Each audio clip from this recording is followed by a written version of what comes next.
서도 안 되는 줄 믿습니다. 아멘.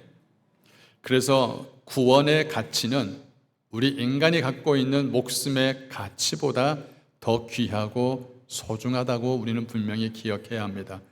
사실 여러분, 이 땅의 모든 화려함과 풍요함을 다 누려봤던 솔로몬이 마지막 자신의 말로에 이렇게 글을 쓰지 않습니까? 헛되고 헛되니 모든 것이 헛되다. 이 땅에 살면서 누릴 걸 다 누려보고 즐길 걸 다 즐겨보았지만 이 땅에 어느 것도 내 영혼에 대해서 만족시킬 만한 것들이 없다. 즉, 이 땅에 어떤 것도 영원한 것이 없다라는 것을 분명히 알게 되어진 것입니다.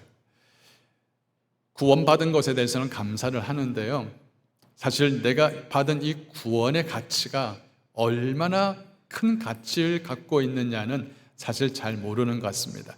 제가 질문 하나 드리죠. 여러분은 구원을 얻기 위해서 어떤 대가를 지불하셨어요? 혹시 여러분이 믿음을 얻기 위해서 크레딧 카드를 한번 페이를 해보신 적이 있으십니까? 혹시 여러분이 구원을 얻기 위해서 열심히 땀을 흘려본 적이 있으십니까? 구원을 얻기 위해서 혹시 여러분이 무언가를 희생해 본 적이 있으십니까? 단지 우리는 구원을 얻기 위해서 믿은 것뿐이잖아요. 혹여나 우리 율법주의자처럼 할례를 받은 적이 있습니까? 구원 얻기 위해서 할례 받은 적이 있으세요? 600가지가 넘는 그 엄청난 율법과 그 규례를 다 지키면서 구원 얻었다라고 말할 수 있는 사람이 있을까요?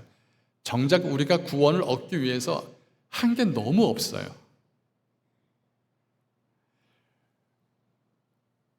그러다 보니까 성경은요, 이렇게 말씀합니다. 로마서 3장 24절 말씀을 보니 그리스도 예수 안에 있는 구속으로 말미암아 하나님의 은혜로 값없이 의롭다 하심을 얻은 자 되었다. 값없이 의롭다 하심을 얻은 자 되었다. 여기서 값없이란 이 말은요, 결국은 노예를 사기 위해서 노예 값을 지불하고 얻었다라는 그 의미로 쓰임 받습니다. 여러분, 우리가 구원받은 것, 이 값없이 의롭다 하심을 얻기 위해서 우리는 아무것도 한 게 별로 없는데, 그러나 하나님은 자신의 하나밖에 없는 아들을 십자가에 내어 놓았고, 그리고 예수 그리스도는 자신의 죽음으로 대가를 지불함으로 얻은 그 대가가 바로 우리 구원이잖아요. 사실 이 모든 구원들이 값없이 얻었지만 결코 공짜가 아니라는 것입니다. 우리가 얻은 것은 구원의 값없이 얻은 구원이지만 이 값없이 얻는 구원을 위해서 엄청난 대가가 지불해 왔다는 것을 우리는 잊지 말아야 될 줄 믿습니다. 아멘. 그래서 이것을 한 단어로 표현하면 바로 하나님의 은혜라는 것입니다. 값없이 의롭다 하심을 얻었다는 이 말 앞에 반드시 붙여야 될 것이 바로 하나님의 은혜로, 하나님의 은혜로 값없이 의롭다 하심을 얻은 자, 이것이 바로 우리들이라는 것입니다. 믿으십니까? 에베소서 2장 8절 말씀 시작. 너희가 그 은혜를 인하여 믿음으로 말미암아 구원을 얻었나니 이것이 너희에게서 난 것이 아니요 하나님의 선물이라. 아멘. 할렐루야. 우리가 얻은 이 구원을 위해서 이 모든 대가를 다 지불하심으로 말미암아 우리가 얻은 이 구원은 하나님의 선물이라는 것입니다. 그렇다면 하나님께 이 구원을 얻은 자들은요, 감격해도 모자랍니다. 감사해도 찬양과 영광을 돌려도 모자란 그런 삶을 살아야 될 것이 정상이에요. 그런데 구원 얻은 자들이 감사는커녕 감격은커녕 늘 염려하고 늘 근심하며 늘 걱정하며 살아가는 모습이잖아요.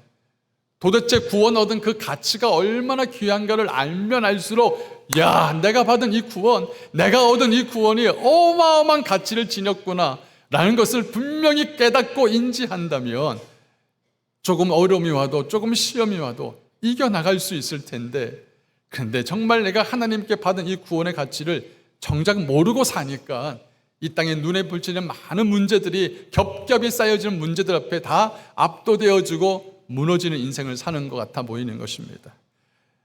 여러분, 우리가 구원받은 이 가치, 돈으로도 환산할 수 없는 가장 소중한 가치인 걸 믿으시길 바랍니다. 그래서 성경을 우리가 이렇게 이야기합니다.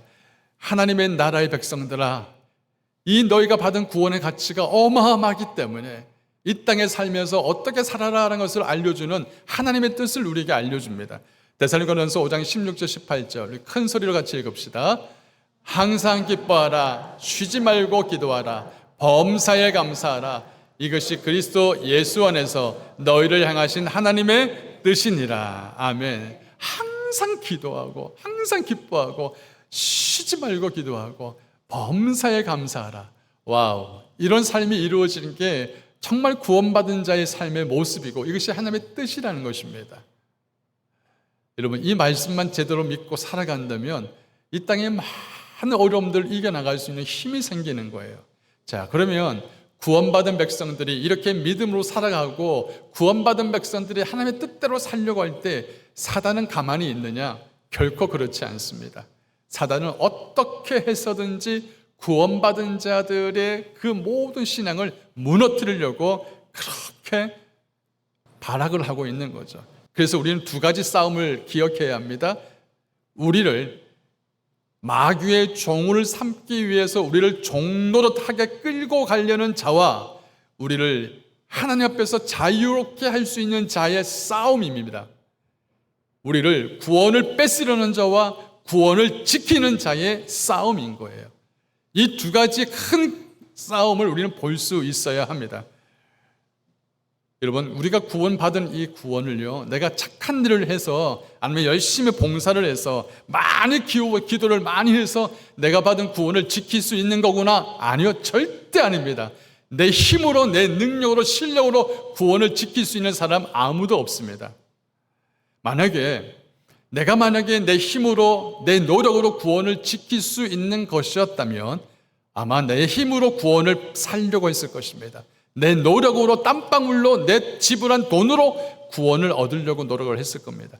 근데요, 구원은 내 실력도, 내 힘으로, 내 능력으로 구원을 얻을 수 있는 것도 아니고 그리고 지킬 수 있는 것도 아닙니다. 그래서 정말 우리가 구원 얻은 사람들은요, 구원을 어떻게 하면 이 구원을 빼앗으려고 하는 이 어둠의 권세 속에서 어떻게 구원받은 자가 제대로 살 것인지, 구원 얻은 이 구원을 빼앗지 않기 위해서 어떠한 하나님의 은혜가 필요한지를 우리는 분명히 알아야만 합니다. 첫 번째는 바로 하나님의 보호하심입니다. 뭐라고요? 하나님의 보호하심. 베드로전서 우리 1장 5절 같이 읽겠습니다. 시작. 너희는 말세에 나타나기로 예비하신 구원을 얻기 위하여 믿음으로 말미암아 하나님의 능력으로 보호하심을 받았느니라. 하나님의 능력으로 뭘 받았다고요? 보호하심을 받았다. 이 보호하심을 받았다, 보호하심을 입었다는 것은 군사적인 용어입니다. 그러다 보니까 그리스도인들이 하나님께 이 받은 구원을 빼앗기지 않으려고 어떠한 사탄의 모든 계계와 공격들을 지키고 보호하겠다는 하나님의 의지가 담겨 있는 것입니다. 즉, 마지막 우리가 주님 앞에 섰을 때 구원의 완성의 때까지 우리는 하나님의 보호하심을 반드시 입어야 합니다. 아멘. 성경은요, 이렇게 우리와 함께 약속합니다. 내가 너와 함께 하겠다고 약속합니다. 우리 창세기 28장 15절. 내가 너와 함께 있어 네가 어디로 가든지 너를 지키며. 이사야 41장 10절. 두려워하지 말라, 내가 너와 함께 함이라. 놀라지 말라, 나는 내 하나님이 됨이니라. 이사야서 59장 21절. 여호와께서 이르시되 내가 그들과 세운 나의 언약이 이러하니 곧 네 위에 있는 나의 영과 내 입에 둔 나의 말이 이제부터 영원하도록 내 입에서와 후손의 입에서와 내 후손의 후손의 입에서 떠나지 아니하리라. 할렐루야. 세상 끝날까지 나와 함께 하시겠다는 이 하나님의 약속은요, 내가 형편이 좋을 때뿐만 아니라 내가 견딜 수 없는 어려움의 순간, 버티기 힘든 순간에도 우리 하나님은 나와 함께 하시겠다는 것입니다. 이것이 바로 하나님의 보호하심인 줄 믿습니다. 아멘. 세상 살아가다 보면 수없이 많은 일들이 우리 삶을 치고 들어올 때가 많습니다. 와, 어떻게 이런 일이 있을 수 있을까? 어떻게 정말 이런 일이 생겨날 수 있을까? 그런데 그때그때는 낙심하기도 하고 그때그때는 어려워서 마음이 찢어지고 마음이 아팠지만, 근데 지나보니까 야, 내가 어떻게 이것을 넘겼을까? 내가 이것을 어떻게 참았을까? 내가 그 순간 어떻게 내가 이겨나갈 수 있었까? 지나보니까 이것이 다 하나님의 은혜였구나 라는 고백을 할 수밖에 없었습니다. 우리 한번 이렇게 말씀할까요? 좀 깊이 한번, 하나님이 보호하셨군요. 아멘. 더 위험한 상황, 더 극한 상황까지 가지 않도록 하나님이 지켜주셨고 보호하셨구나. 이걸 우리가 날마다 각인해야 됩니다. 날마다 상고해야 합니다. 자, 그렇다면 이 하나님의 보호하심이 있음에 그러면 우리 삶에 영적 전쟁이 없을까요? 아니죠. 늘 영적 전쟁 가운데 살아갑니다. 제가 지지난주에도 선교제를 방문하고 또 지난주에도 선교제를 방문을 했습니다. 선교제를 방문하고 그 현장의 소리를 듣다 보면 왜 선교사님이 필요하고 왜 우리가 기도해야 하는지를 알겠더라고요. 사랑하는 성도 여러분들, 저희가 후원하고 있는 그 교회에 가보니까 그 지역 자체가 마피아가 점령하고 있는 그 지역입니다. 없는 교회가 찾아봐도, 눈 씻고 찾아봐도 교회가 없던 지역이죠. 그런 곳에 교회가 탁 세워졌다는 것, 이것이 얼마만큼 하나님의 큰 선한 영향력을 끼치는지 눈으로 볼 수 있었습니다. 근데 더 귀한 선한 영향력은 바로 변화된 사람들이었습니다. 어렸을 때부터 마약을 팔고 싸움질을 하고 망나니질 같은 그런 삶을 다 살다가 이 어린 꼬마들이 아무런 소망도 없고 아무런 희망도 없이 살던 그 아이들이 어느 날 교회가 세워지고 그 교회 가서 보니까 찬양도 부르고 예배도 부르고 하나님의 말씀도 듣고 심지어 교회에서 장학생들을 모은다고 하니 그 장학생이 되면 그냥 그 생활 속에서 기숙하면서 살아가는 거예요. 여러분, 이 아이들이 예수를 믿겠다고 결단하는 것은 내가 이전에 살아왔던 그 모든 세상의 삶을 끊겠다는 결단이요 선포입니다. 그래서 그 아이들이 교회 기숙사에서 함께 합숙하면서 값없이 주시는 하나님의 그 구원의 기쁨과 은혜를 누리며 사는 거예요. 이 아이들에게 먹을 게 입혀주고 잠재워주고 공부할 수 있는 비용까지 다 대주고 이런 장학금 지도를 해주면서 여러분, 이 아이들이 갈등하죠. 지금 이 기숙사에서 이 교회에서 벗어나면 예전같이 똑같이 마약을 팔고 마약을 팔다가 결국 나쁜 짓을 하다가 감옥 갈 수밖에 없는 그런 신세를 살게 될 텐데 하나님의 공동체 안에 머물 것인가? 다시 옛날처럼 돌아갈 것인가? 그 아이들이 어렸을 때부터 그곳에서 갈등을 합니다. 몇 년을 기숙을 하면서 그 아이들 중에는 목사님이 되신 아이도 있고요.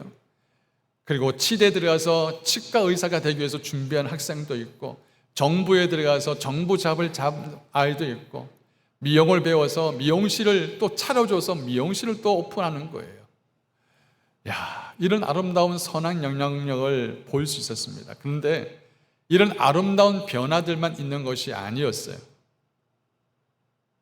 예수를 믿고 세례를 받은 그런 사람들이 하나님의 은혜를 깊이 잘 지켜야 되는데, 그런데 그 유혹과 그 사람들의 끌림에 그냥 끌려가다 보니까 다시 마약에 손을 대고 마약에 쩔어서 결국 감옥 가는 그 아이들이, 그런 사람들이 비일비재한 거예요. 심지어 교회 안에까지 들어와서 이제 그 사람이 감옥에 살다가, 감옥에서 7년 동안 살다가 이제 새로운 마음을 가지고 교회에서 새 사람 되었다 했는데 나중에 보니까 교회에서 마약을 팔더라는 거예요. 이게 만약에 들키잖아요? 그러면 그 교회는 문을 닫아버리는 거예요. 그러니까 어떻게 해요? 내보내야 되는 거죠. 선한 변화들만 있는 것이 아니라 여전히 변화되지 못한 사람들이 있는 거죠. 뭘 말씀합니까? 우리는 하나님의 보호하심이 늘 있지만, 그러나 자신을 온전히 하나님께 드리지 못한 심령은 결국은 세상에 발을 다시 담근다게, 세상에 다시 발을 담그게 되어져 있습니다. 사랑하는 성도 여러분들, 우리가 받은 이 구원을 반드시 온전한 구원이 될 때까지, 완성한 구원이 이루어질 때까지 우리는 뭐가 필요하냐? 견고함이 필요합니다. 아멘. 베드로전서 1장 7절 말씀, 너희 믿음의 시련이 불로 연단하여도 없어질 금보다도 더 귀하여 예수 그리스도에 나타나실 때 칭찬과 영광과 존귀를 얻게 하려 함이라. 우리가 많은 시험과 유혹과 연단이 있어요. 근데 여러분, 이 모든 것들이 우리를 무너뜨리는 것들이 아니라 우리를 더 단단하게 담금질을 해서 연단하여서 점검같이 빛을 낼 수 있는 그런 견고한 신앙으로 우리를 만들어 간다는 걸 꼭 믿으셔야 합니다. 아멘. 그래서 이 모든 것이 합력하여서 선을 이루시는 하나님의 뜻 안에 있기 때문에, 그런데 여러분, 그 하나님의 뜻이 이루어지기 위해서는 반드시 견고하게 붙들어 있어야 합니다. 고린도전서 15장 우리 같이 큰 소리 읽읍시다.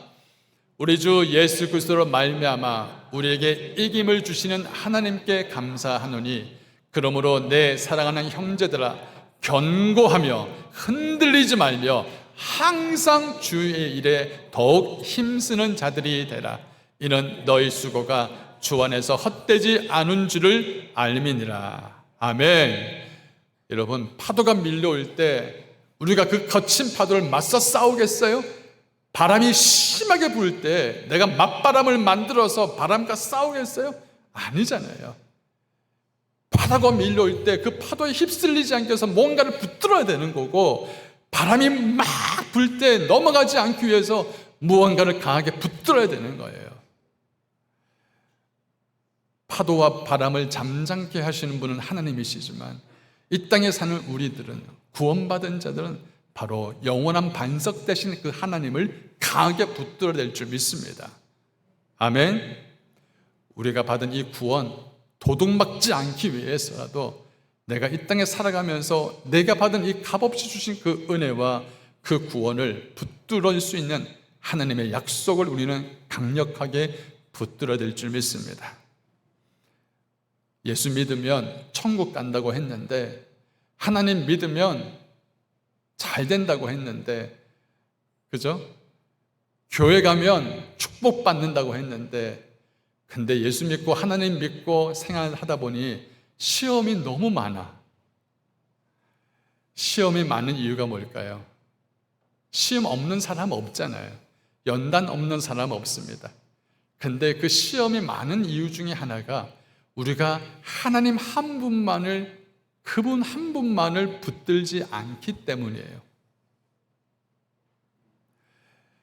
사실 처음에는 몰랐죠. 근데 신앙생활을 하다 보니까 교회에 오면은 하나님이 보이세요? 사람이 보이세요? 교회에 오면 사람이 많이 보이세요? 하나님이 보이세요?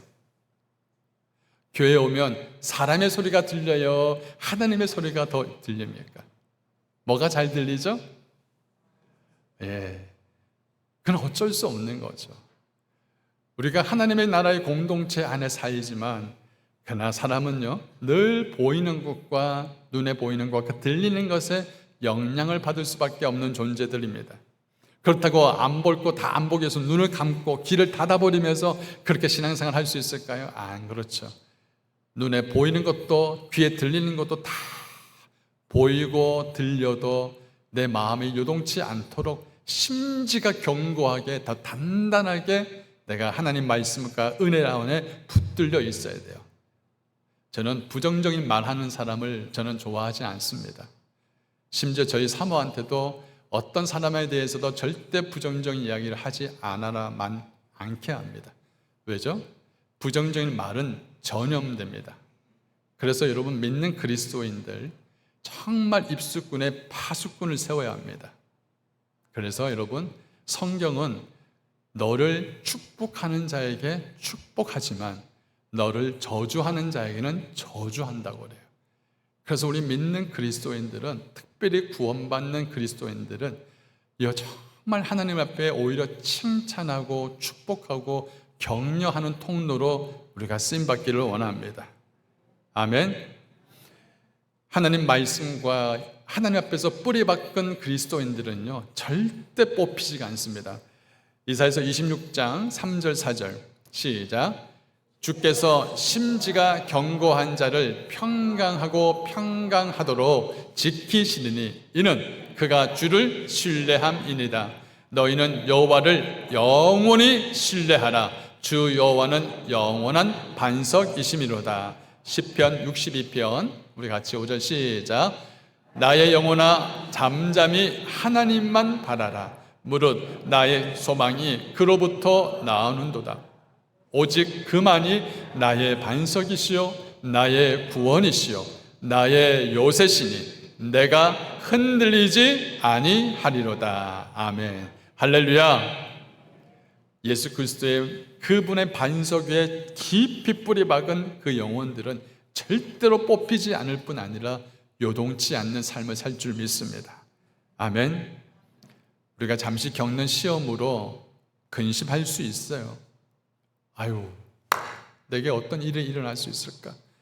이런 견고한 반석 대신 그분을 지킨다면 하나님이 끝날에 아유, 아들아, 딸아, 잘 참았다, 잘 싸웠다, 잘 견뎌냈다, 이렇게 하나님 앞에 큰 위로가 축복이 있기를 주의 이름으로 축원합니다.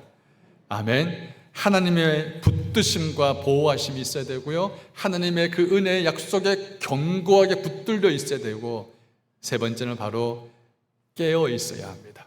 뭐라고요? 깨어 있어야 한다는 거죠.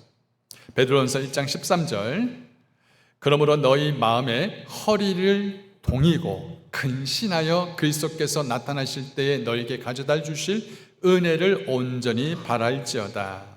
여러분, 허리를 동인다는 것은 그동안 살았던 느슨해졌던 그 삶을 다시 반성하고 목표를 다시 세워서 허리를 끈을 착 다시 동여매어서 새롭게 출발하는 그런 자세를 말하죠. 그래서 이 허리를 동인다는 것은 지금 내가 레디고 할 준비를 해야 될 자세구나. 그래서 영적 긴장감을 가지고 그 모든 느슨해졌던 그 마음을 다시금 가다듬는 그런 자세를 말합니다. 우리 구원받은 자들이 이 구원에 대한 감격도 잃어버리고 이 구원에 대한 가치도 모른 채 하나님의 그 구원을 얻기 위해서 얼마만큼 가장 값비싼 희생을 지불한 것조차 망각한 채 우리가 이 구원을 그냥 느슨하게 생각하고 아무런 감격도 없이 그런 사는 삶은요, 허리를 동여야 합니다. 씨름하는 거 보셨지 않습니까? 삿바끈을 딱 잡고 착 끌어당기듯이 한번 해볼까요? 자, 허리춤을 한번 딱 잡고 시작. 한번 야tta 하고 끌어올려 보십시오. 허리를 동인다는 것은 지금 정신 바짝 차려야 된다는 것을 의미를 하는 것입니다. 여러분, 다윗이 이 마음의 허리를 동이고 근신하였다면 바세바의 그런 시험에 넘어가지 않았을 것입니다.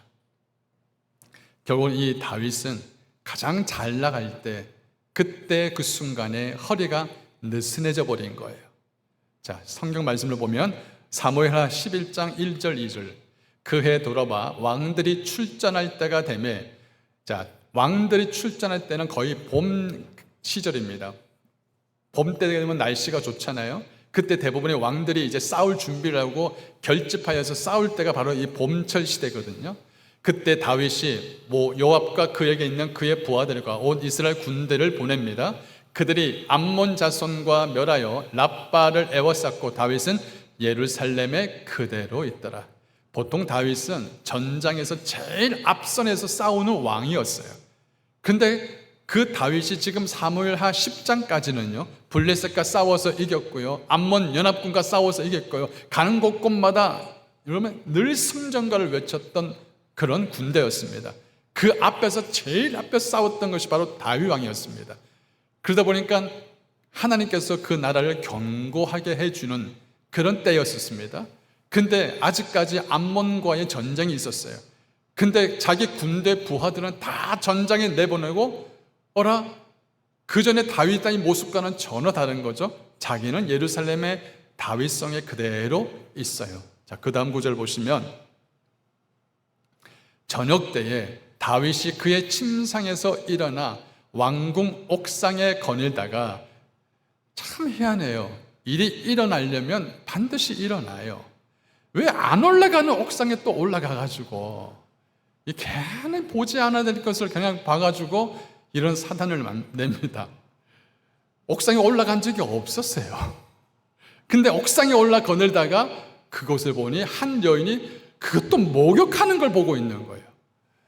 참, 허리를 동이지 않고 전장에서 싸워 나가야 될 그 앞에 서서 싸워야 될 이 다윗 왕이, 자 보세요. 허리를 동이지 않을 때, 긴장이 느슨해질 때 나타나는 신호가 첫 번째가 뭐냐면 바로 있어야 할 자리를 이탈한다는 겁니다. 기억하셔야 합니다. 첫 번째 그 자기가 있어야 할 그 자리, 왕이 있어야 할 그 자리를 이탈하는 거죠. 전쟁터에서 왕이 맨 앞에 전선을 서 싸워서 그 군대를 진두지휘해야 할 그 왕이 결국은 그 자리를 벗어나게 되어지고, 그 벗어남이, 이탈함이 결국은 그 다윗이 넘어진 하나의 구실을 제공하게 된다는 것입니다. 세상의 많은 일들이요, 바로 이 부분에서 일어납니다. 있어야 할 그 자리를 이탈하게 될 때, 목사가 목사의 자리를 벗어나게 될 때, 직분자가 직분자의 자리를 벗어나게 될 때 일들이 터지는 거예요. 그리스도인들이 그리스도인의 그 자리를 벗어나게 되어지면 세상 사람들과 똑같이 살아버리는 거죠. 부모가, 아비가 남편이 남편의 자리에 있어야 될 그 자리를 벗어나고, 그리고 부모와 부모의 그 역할을 벗어나 버리면 결국은 가정이 무너지는 거예요. 교회가 무너지는 것은 바로 그 있어야 할 그 자리를 잊지 않기 때문이에요. 결국은 이 모든 것들이 마음의 허리를 동이는 그 장면, 영적 긴장을 놓치는 것에서부터 치고 들어오는 거예요.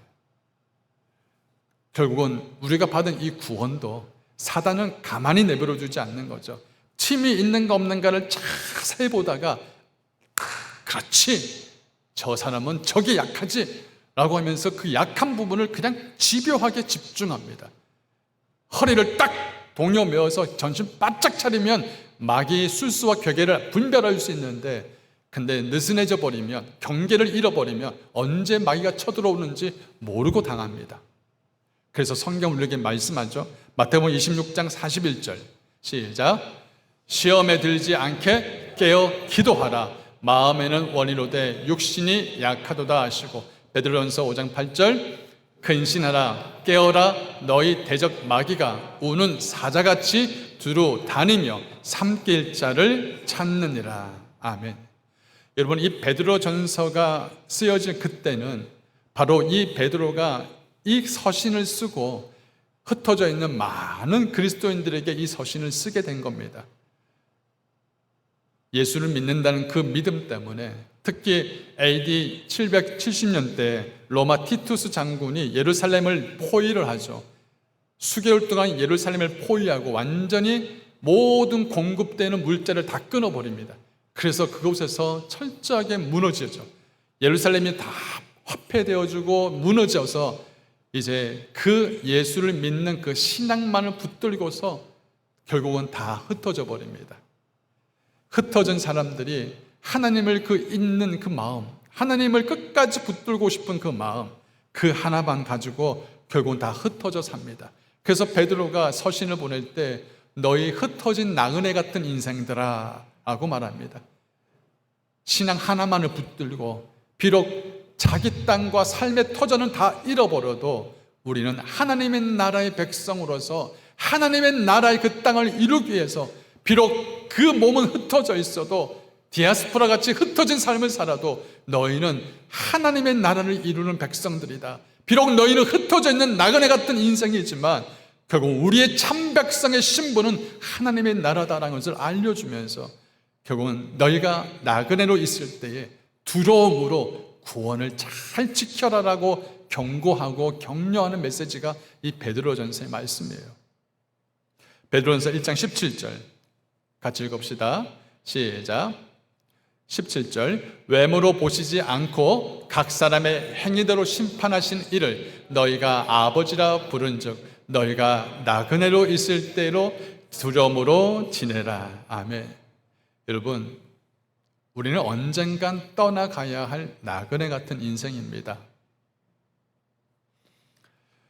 제가 저희 교회 부임을 하면서 그 전에 계시던 교회 성도님들을 이제 소식을 듣게 되어지는데 정말 제가 존경하는 그리고 사랑하는 그런 분들이 한 달 반 사이에 3분이 하나님 나라 가셨어요. 저는 깜짝 놀랐습니다. 다 하나님 부르실 때가 되면, 하나님이 이제 됐다라고 부르실 때가 되면, 그래서 여러분, 우리는 항상 경계하고 깨어 있어야 합니다. 이 나그네라는 그 의식이 사라지면요, 사람은 점점 세속화가 되어집니다. 왜? 우리의 땅은 이 땅이 내 땅의 영원한 땅이 아니라 우리의 참된 소망은 하나님 나라에 있다는 것을 분명히 기억해야 되기 때문에, 근데 이 마음을 잃어버리잖아요. 나그네라는 것을 세속화가 되어지면, 잃어버리면 세속화가 될 뿐 아니라 자꾸 땅의 것에 집중합니다. 땅의 것에 마음을 빼앗겨요. 그러다 보니까 어떻게 해요? 하나님 나라 백성임에도 불구하고, 하나님이 전혀 계심에도 불구하고, 하나님 계신 것은 아랑곳하지 않고 그냥 자기 마음대로 사는 인생이 돼버리는 거예요. 이게 여러분, 영적으로 깨어있지 못한 그런 삶의 모습입니다. 결국은 내가 하나님 앞에 서게 될 때를 준비하지 않는 삶이 되어져 버리는 거예요. 사랑하는 성도님들, 깨어있기를 주 이름 축원합니다. 아멘. 우리는 그리스도의 피로 말미암아 구속함을 받은 자여 하나님의 유업을 이을 자입니다. 근데 여러분, 기억해야 할 것은요, 우리가 구원을 받았다고 해서 우리를 부르시는 그분의 그 뜻대로 저절로 사라진다? 절대 아닙니다. 내가 구원받았다고 하나님 뜻대로 산다? 저절로 사라진다? 결코 있을 수 없는 거예요. 결국은 구원받은 자라면 하나님의 그 구원이 주님 앞에 완성되어질 때까지 우리는 하나님의 보호하심을 입어야 하고 철저히 하나님의 그 약속하심의 경고의 뿌리를 박아야 하며 늘 깨어있는 삶을 살아야 될 줄 믿습니다. 아멘. 심지가 견고한 자는 결코 뿌리 뽑히지 아니하며 요동치 않는 그런 은혜를 입게 될 것입니다. 세상은 어두워질 대로 어두워졌고요, 부패할 만큼 부패해졌습니다. 이런 세상 속에서 내가 구원받았다는 것만으로 만족하지 않고 이 구원받은 자가 어떻게 살 것인가를 정확하게 알고 하나님이 주신 이 구원받은 자들이 부르신 자의 뜻을 따라서 제대로만 살면 이 땅의 부패함과 썩어짐들이 깨끗하게 살아날 수 있을 텐데, 그런데 믿는 자들이, 구원받은 자들이 그렇게 살지 못하니 세상이 어두워지고 부패해지는 거예요. 소돔과 고모라가 멸망할 때 아브라함이 여호와께 부르짖습니다.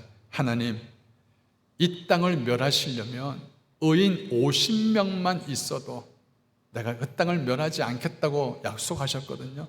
근데 아브라함이 의인 50명, 많은 숫자가 아니에요. 근데 의인 50명을 찾아봐도 없어요.